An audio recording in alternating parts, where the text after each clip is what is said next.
Well, the Gold Cup is, of course, the blue ribbon of steeplechasing. What I would say about this year's renewal is that it might not be the greatest or strongest field that we've ever seen, away from the raging hot Hollywoodbets favourite Galopin Des Champs, who is attempting to join that pantheon of horses who've run 3 Gold Cups in their careers.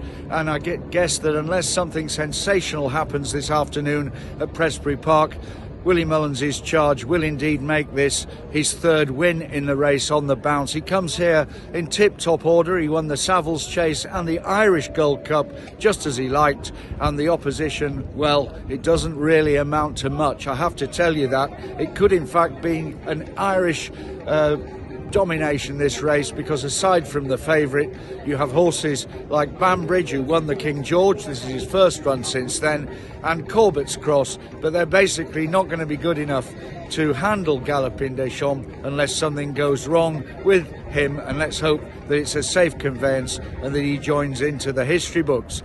Now let's look elsewhere for better betting propositions, and in the first, the Triumph Hurdle, I think here East India Dock, well, this is a real natural. He's the winner of all 3 of his starts over hurdles for relatively new trainer James Owen, who really is making a strong fist of his new occupation on both the flat and over jumps. And East India Dock, in those 3 successes, has looked a real natural. I think he can take this at the main expense of Nicky Henderson's French import, Lulamba. There are some handicap possibilities here that I really like, 2 in particular.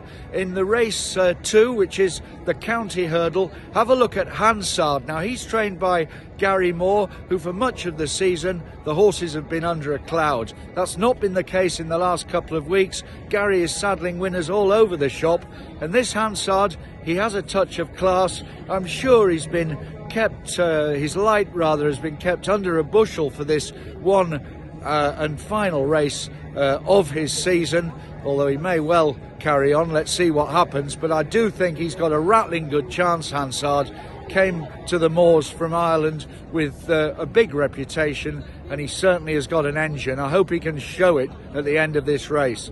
Last but not least, firing forward to the final race of the entire week, the Martin Pipe Conditional Jockeys Handicap Hurdle. Ben Pauling's got a very interesting runner here, in no questions asked, stretching out a long way on the trip ladder, but I do think that this horse will command a lot of respect in the betting market, and he's got a very good jockey on his back, Callum Pritchard, doing the steering, no questions asked.